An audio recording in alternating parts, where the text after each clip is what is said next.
It's great to be back on LinkedIn Live, so let's do this. I'm truly surprised to have leadership conversation around assertiveness and control. And I wanted to share with you today some of the leadership conversations that I have been having with leaders around leadership, around assertiveness and control post-COVID.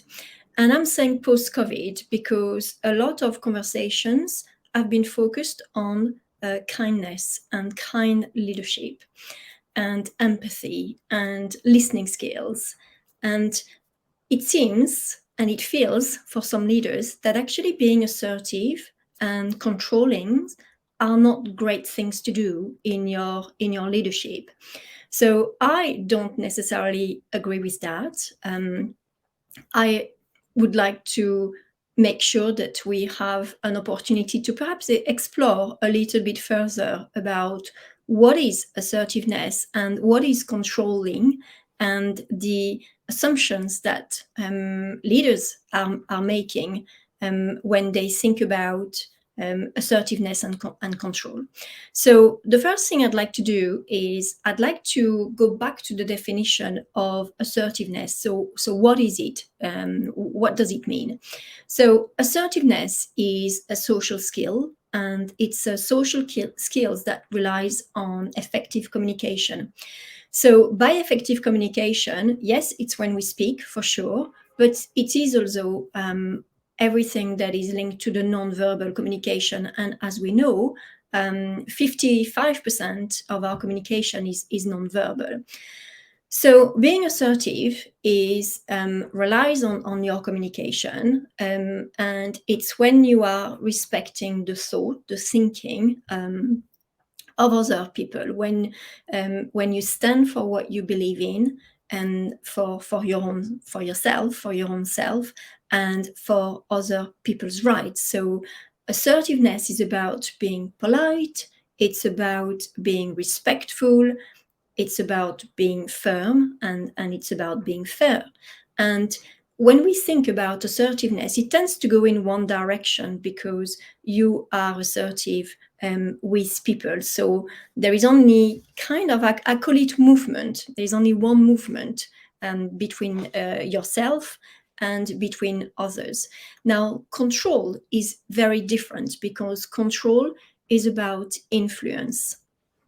And when you influence, it usually goes two ways. And here it has two layers, because first of all, there is the internal influence, whereby as a leader, it's about controlling your emotions, so your fear, your anger, your happiness, your joy, your surprise. Your disgust as well, because disgust is an emotion. So it's about regulating those emotions, and it's something, that is within yourself, but it's also something that is linked to external, so linked with other people, linked with external outcomes. For example, it may be KPIs that you want to achieve, or objectives that you want to achieve, or a number that you want to target. Or it may be when you want people to do what you want them to do. And that's not necessarily being aggressive. It's just that you want them to do something. So I hope that the definition is clear, and I want to move on to the assumptions that some leaders are making about assertiveness and control. So assumption number one is this one, is to be assertive is to be loud. Okay, so to be assertive is to be loud. So being a great leader, I think, is about self-awareness, it's about self-control, and it's about self-regulation, first of all. So if you've ever filmed yourself as a leader when you are doing a presentation, or when you're in a meeting, a one-to-one meeting or a group meeting, if you've ever filmed yourself, you will have looked and analyzed and heard the conversations that you are having with your colleagues. Now, conversation analysis is really fascinating because we observe the voice, the intonation, we observe the interruption, the break, the pause, the silence, the type of questions you're asking, the turn taking, the delay, the gaps. So we look at all of those when we are doing a conversation analysis. So how is that linked to being loud? Well, it's only loud if your intonation, if your voice are very high, if your questions are quite aggressive. So all of that is going to depend on how you are communicating, and you're in control of how you are communicating. Remember, being assertive is being polite. It's speaking with respect, and you choose your words, you choose what you want to say. Remember that Tony Robbins said that we have an inventory of 200 words a day, so we tend to use the same words, and therefore we have habits. So if we have the habits of speaking loud and speaking over people, yes, you are going to be to some extent quite rude, because you're not going to be respecting people. But being assertive isn't being rude at all. Being assertive is knowing yourself and speaking from respect. So to be assertive is to be loud? No, I would disagree with that. I think that sometimes you can be loud but not heard. The tone and the voice isn't going to define how many people are going to be necessarily watching you, listening to you, and understanding you. Actually, it may have the complete opposite effect. They may switch off because you are being loud. So being assertive isn't being loud. And you can be assertive whilst you are silent, whilst you are listening, whilst you are thinking, whilst you are figuring out things, you are processing, you are analyzing. You're kind of sitting there and observing. And you can be assertive while you are silent. And I really want to make a point here. I did a LinkedIn post this morning about observing and the importance of observing when you are a leader. So I'd encourage you actually to read it, because there are some I've made a few points about how observing will be helpful for you when you're a leader. So that's assumption number one. Assumption number two, it's this one. It's better to be assertive than controlling. So first of all, I want to go and explore really, what does it mean? What does it mean to be better? I think in the past, myself, I've been guilty of using that word. So I want to be better at what I do. But then when you are diving deep about, well, what does it mean to be better? Here, it's better to be assertive than controlling. Okay, so does it mean taking less risk? Does it mean less potential damage?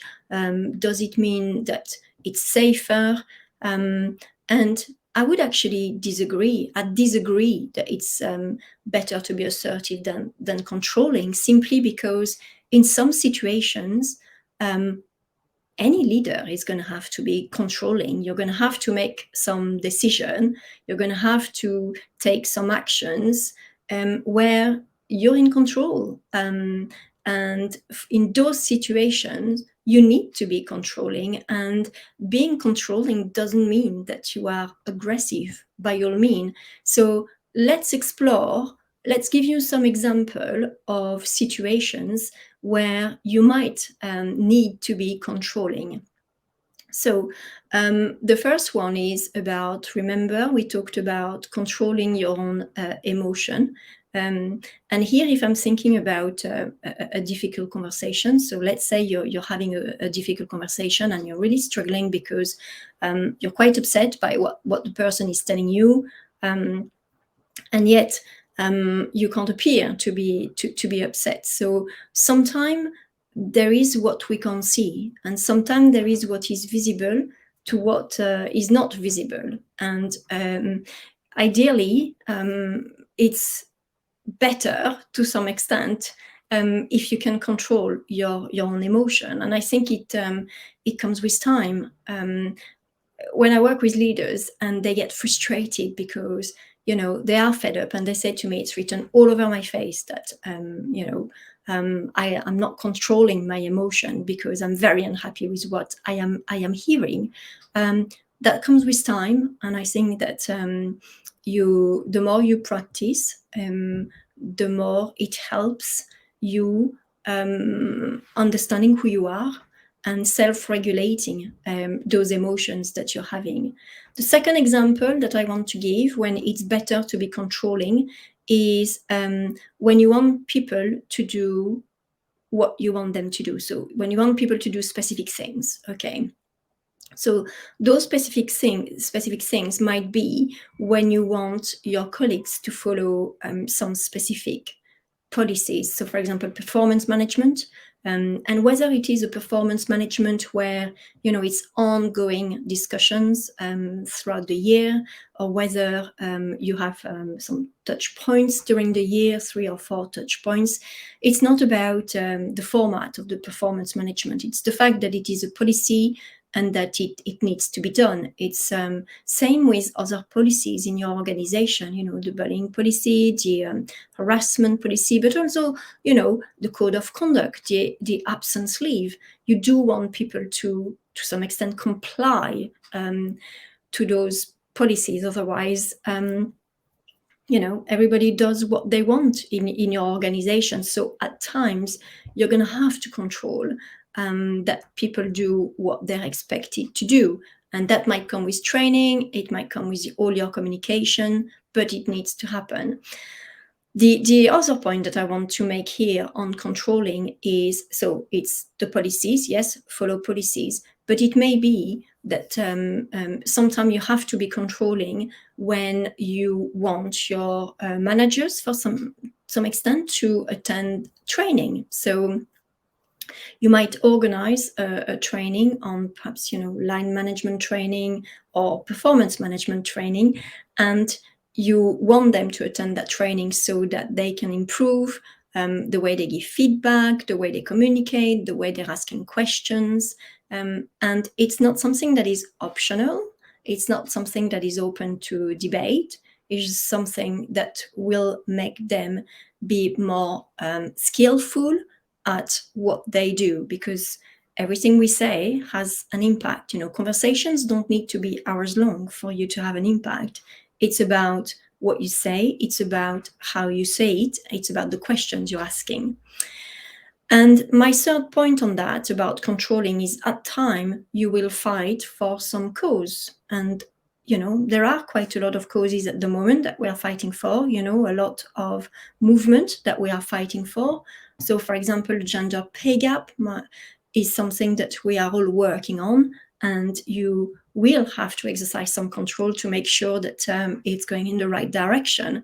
And it's about speaking up.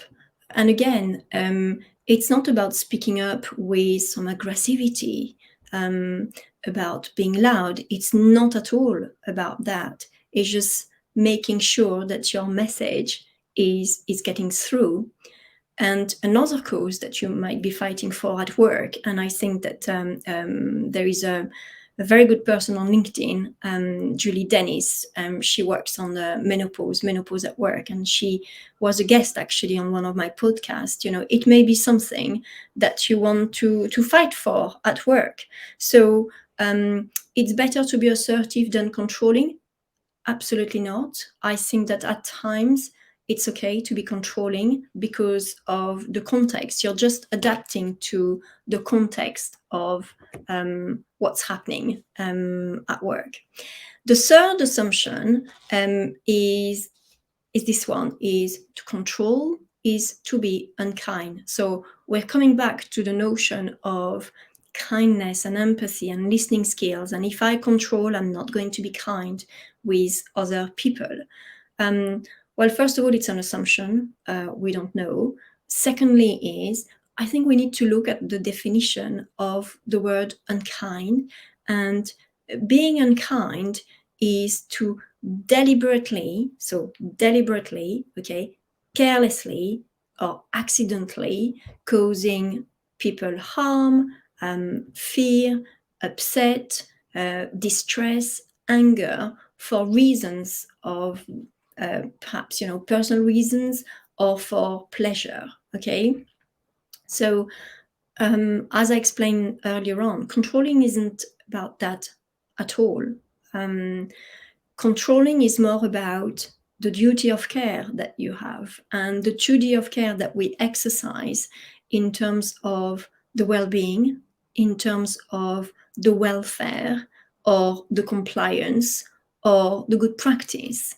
So it's important to say here that to control isn't to be unkind. Actually, to control is about caring, and is about making sure that we are all protected, and that our well-being is at the is at the center of what we are doing. So actually, it's quite the opposite of being unkind.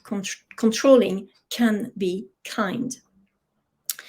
So next time, when you are in a meeting, and I've said that in my post this morning on LinkedIn. So next time when you are in a meeting, and when you are really feeling that it's a complete waste of time to be in this meeting, and we've all been there, okay? We've all been there, and I could do a LinkedIn Live on meetings, and what's the point of having them at times? Promise yourself to observe two things.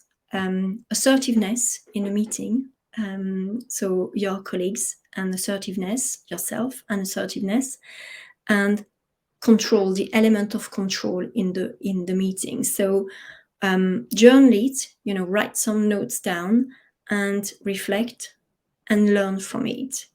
And I promise you that it will pay off in changing the perception that you have about the difference between being assertive, and making sure at the same time that you can be controlling, you can be assertive. It's two very different characteristics, two very different traits that we can demonstrate as a leader. But that there are situations where it's actually okay to be one or the others. Situations will be very different. And as you are journaling your observations, you'll understand more what those two means. So being assertive and being controlling. So I hope that my little LinkedIn Live has been helpful for you. If you have any question, you can contact me. And just to say that I will be doing a webinar on the 8th of September about those kind of themes, leadership and exploring, observing, exploring conversation, analysis in leadership, all those kinds of tools that we are using to be better leaders. So more about it on my LinkedIn post. In the meantime, if you have any question, don't hesitate to ask me. But have a great afternoon, and I will see you. I think it's on Monday, where I have another LinkedIn Live, and this time I have a guest. All will be revealed in my post tomorrow on LinkedIn. Thank you. Goodbye for now.